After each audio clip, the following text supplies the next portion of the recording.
ఇందిరమ్మ ఇండ్లు పేద ప్రజల ఆత్మగౌరవానికి ప్రతీకలని నంగునూరు మండలం వ్యవసాయ market committee chairman Devulapalli Yadagiri అన్నారు. సిద్దిపేట జిల్లా నంగునూరు మండలం నర్మెట గ్రామంలో నిర్వహించిన ఇందిరమ్మ ఇళ్ల గృహప్రవేశ కార్యక్రమంలో ఆయన ముఖ్య అతిథిగా పాల్గొని లబ్ధిదారు ఇళ్లను ప్రారంభించారు.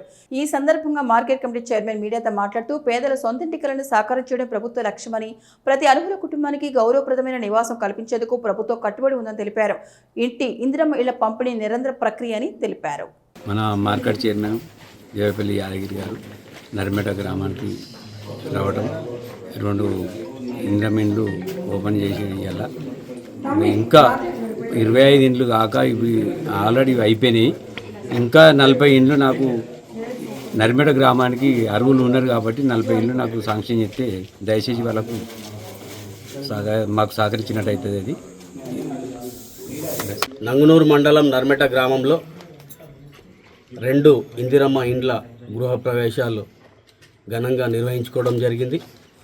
మరి ప్రభుత్వం ప్రతిష్టాత్మకంగా నిర్వహిస్తున్నటువంటి ఇందిరమ్మ ఇండ్ల కార్యక్రమంలో భాగంగా ఈరోజు నర్మెట గ్రామాన్ని సందర్శించి ఇక్కడ పూర్తయిన 2 ఇండ్లను లబ్ధిదారులతోని గృహాలు ప్రవేశించడం జరిగింది.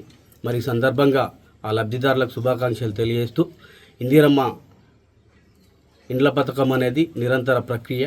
మరి ఇంకా ఏమైనా లబ్ధిదారులు అర్హులై ఉంటే వారి పేర్లు నమోదు చేసుకోవాల్సిందిగా ఈ సందర్భంగా తెలియజేస్తూ, మరి ముఖ్యమంత్రి రేవంత్ రెడ్డి గారు పేదరిక నిర్మూలన కోసం మరి పేదలకు పక్కా ఇండ్లు కట్టియాలని ఒక మంచి సంకల్పంతో 5 లక్షల రూపాయలు ఇచ్చి మరి ఈ యొక్క ఇందిరమ్మ ఇండ్ల పథకాన్ని ప్రారంభించడం జరిగింది.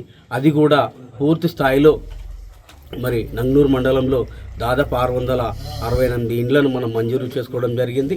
మరి నర్మెట గ్రామానికి కూడా 25 ఇండ్లు మంజూరు చేసుకోవడం జరిగింది. దాదాపు 15 బేస్మెంట్ లెవెల్ అయినాయి, 8 స్లాబ్లు అయినాయి. మరి ఇంకా అన్నీ తొందరగా పూర్తి చేయాల్సిందిగా సంబంధిత అధికారులను ఈ సందర్భంగా వారికి విజ్ఞప్తి చేస్తున్నాం. అదేవిధంగా ఎవ్వరూ మాకు రాలేదని మరి దిగులు చెందాల్సిన అవసరం లేదు. ప్రతి అర్హునికి ఇల్లు ఇస్తుంది ప్రభుత్వ లక్ష్యం. కూడా ప్రతి అర్హునికి ఇల్లు ఇవ్వాలనే ఒక లక్ష్యంతోనే పనిచేస్తుంది. మరి అర్హులను గుర్తించి స్థానిక సర్పంచ్ గారు చెప్పడం జరిగింది.